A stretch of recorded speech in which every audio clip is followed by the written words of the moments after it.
I'm going to turn now to item 5 on the agenda, which is the NHS performance report, and invite Matthew to talk to it.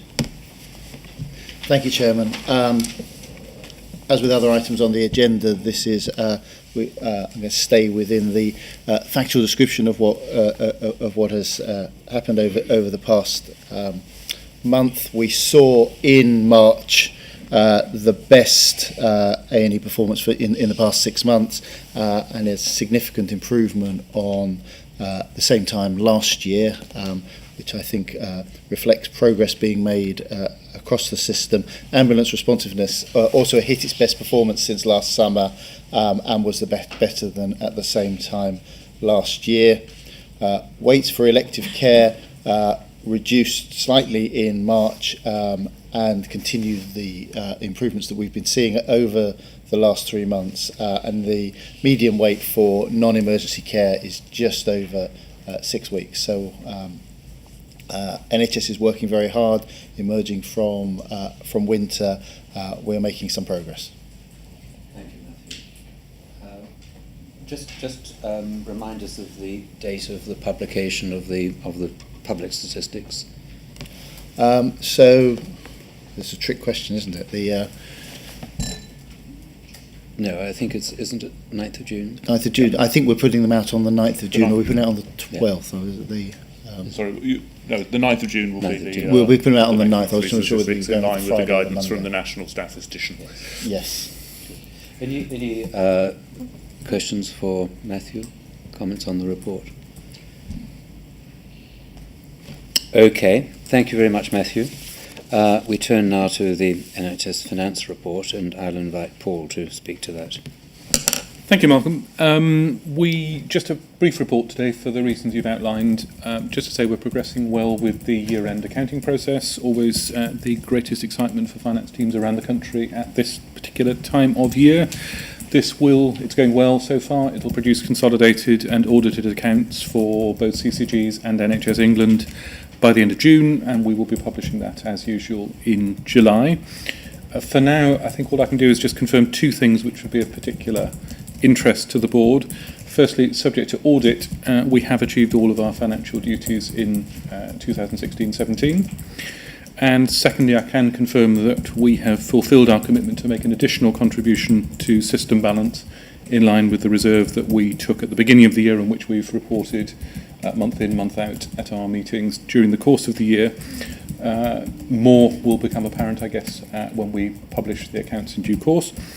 It's worth saying, clearly, given the very challenging circumstances we've experienced in 16-17, that feels like quite a significant achievement, for which I think it would be worth just expressing our appreciation to the teams in CCGs, CSUs and NHS England who've made that possible. And as I mentioned at the beginning, in particular the finance teams who work their socks off at this particular time of the year to produce the accounts to the required standards of quality. That's really all I can say today, Malcolm. Well, I think we'd all enthusiastically endorse your last recommendation to us. I think we are every year impressed by the performance and the delivery by your team and by others across the system. Let me just pause and invite any comments or queries to Paul. The heavy veil of purdah hangs over us, but I mean, the reality is that everybody understands that the board chases these reports very closely in great detail at every opportunity. Today is not one of those opportunities for us to be able to do so, unfortunately, in a public arena. May I move on? Right, may we move then please to item 7 on the agenda, which is the NHS England complaints policy. And this is the first of those policies which I indicated earlier the board members have copies of, but it was not yet available on the public internet. It will go up after the 9th of June. But Karen, may I please invite you to speak to the paper? Yes, thank you, Chairman.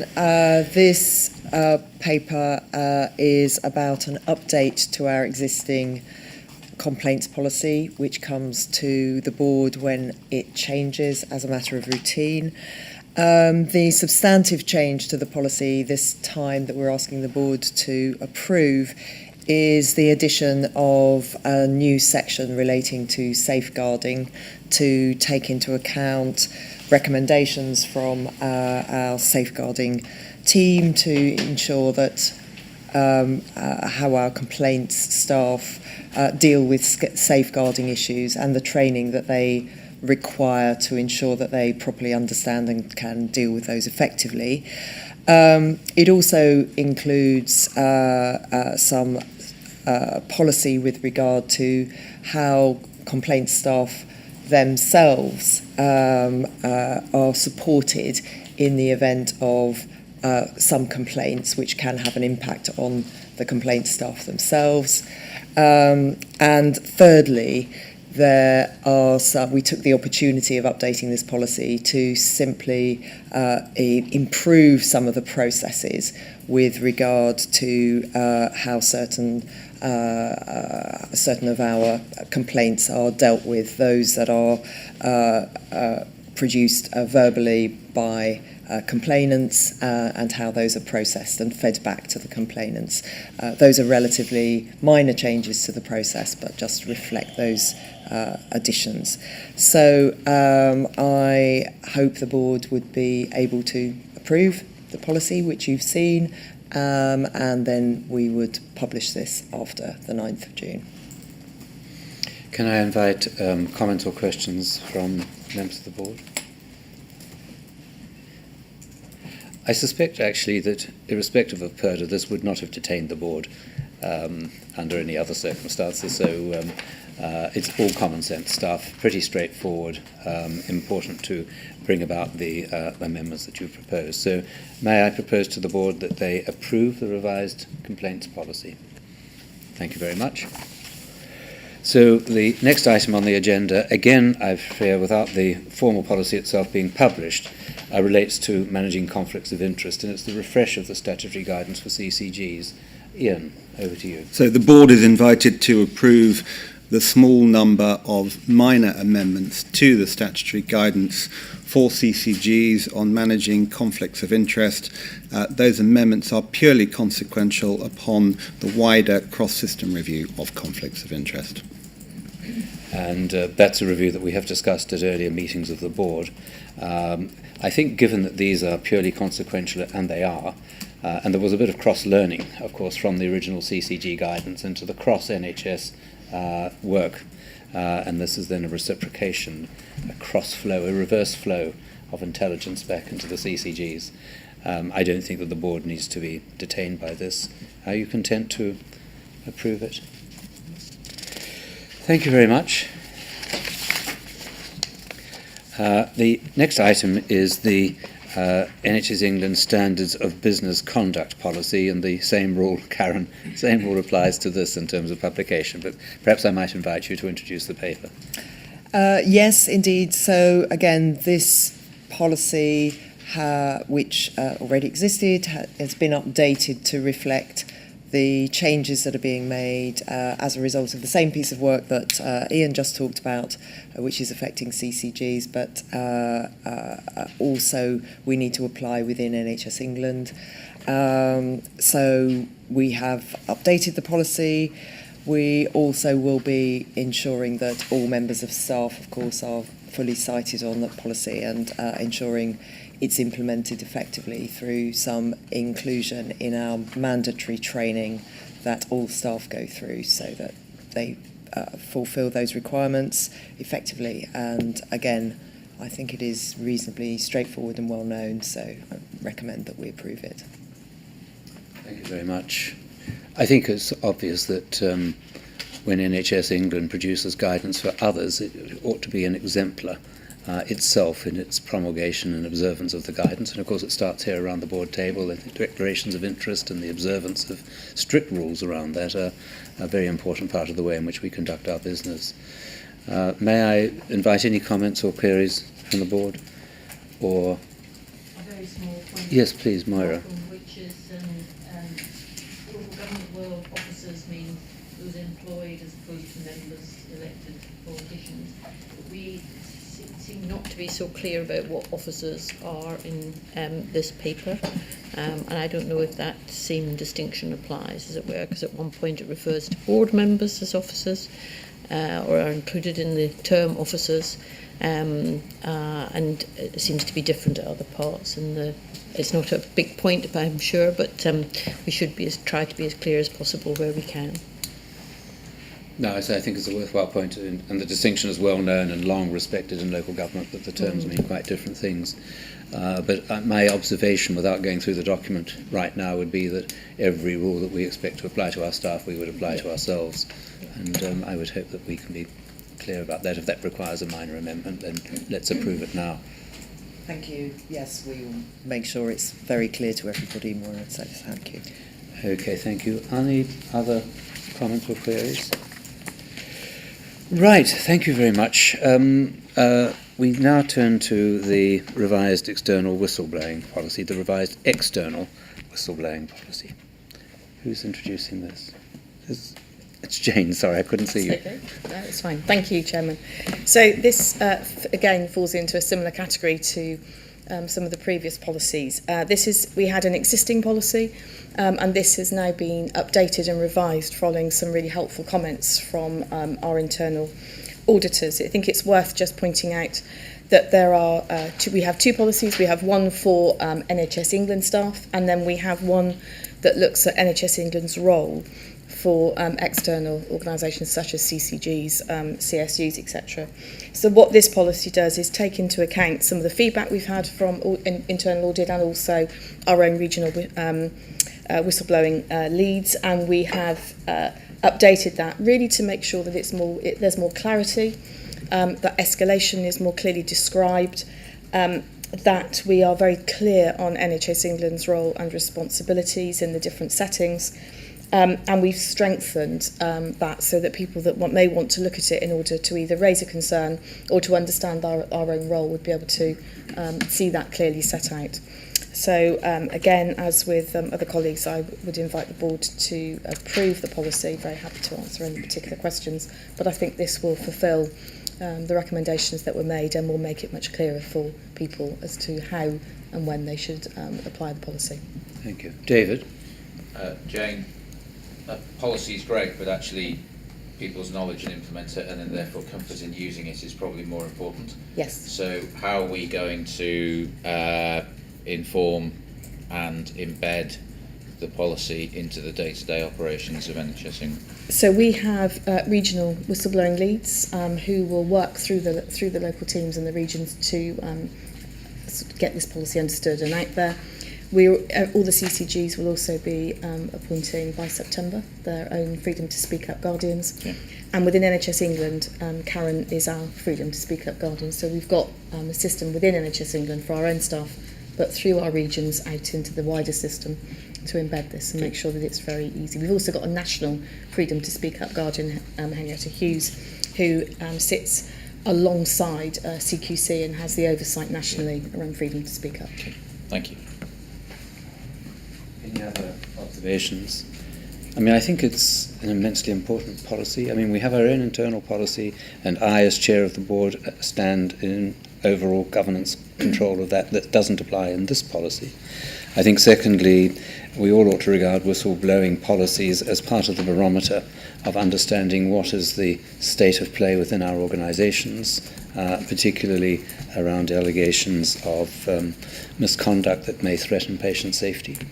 There is a Court of Appeal decision yesterday which I think completely underlines the importance of whistleblowing and underlines the extent to which the protection of the individual will be enforced by the courts against a potential dismissal or other disciplinary action. And I think we need constantly to remind ourselves of the extent of that protection and the need to be serious in treating what sometimes is seen at a local level as a person who is disruptive or a nuisance or poorly performing, when actually they're at the same time, even if that is true or not true, actually providing a significant public service through whistleblowing and therefore deserving of protection.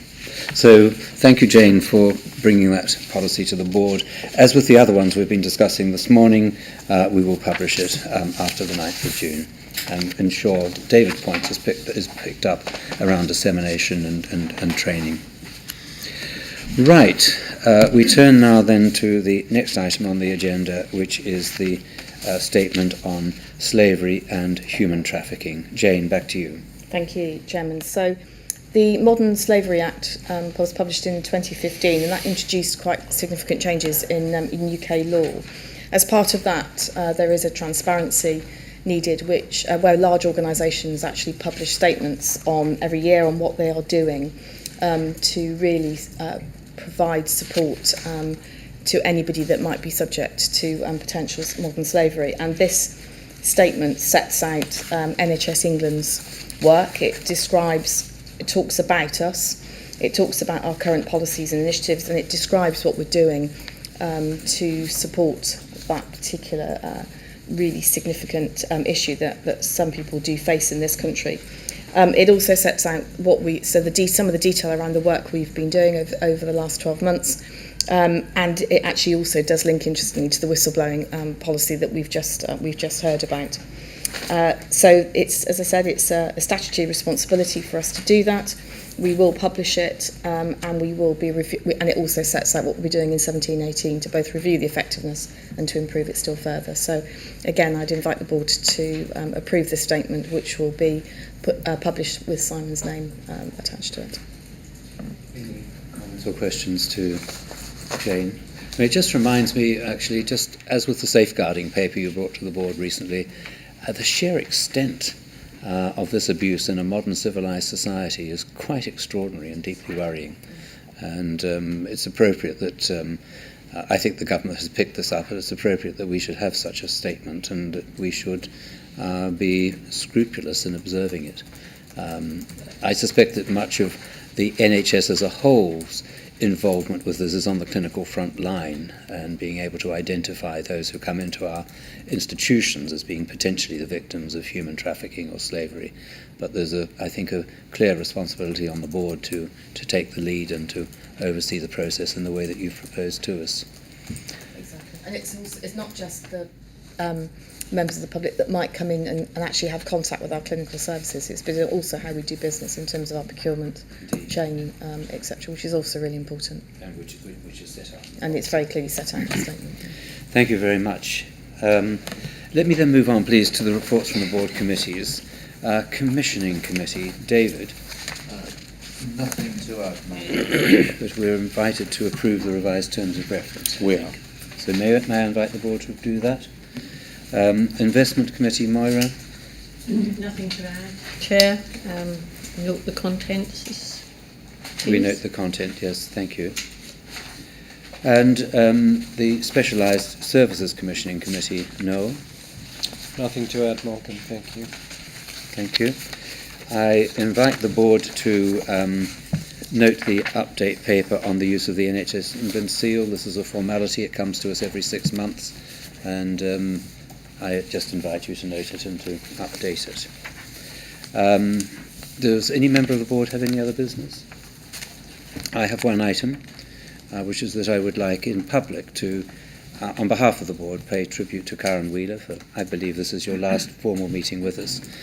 Karen was seconded to us originally from the Department of Health, and a happier package from the Department of Health I don't think we've ever received.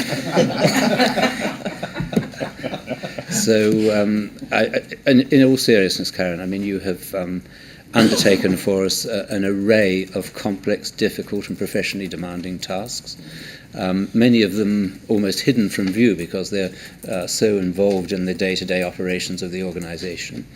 You've also solved for us some immensely complex problems, particularly with third-party suppliers of services.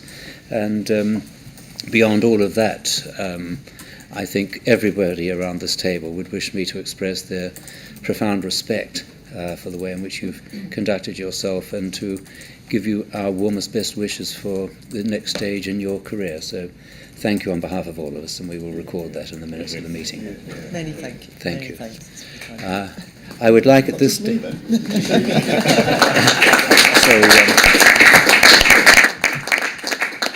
So that's carried by acclamation. May we then please pass the normal resolution to move the board into private business. Thank you. There's nothing else, I think, for us to do, so I declare the meeting to be closed. Thank you very much.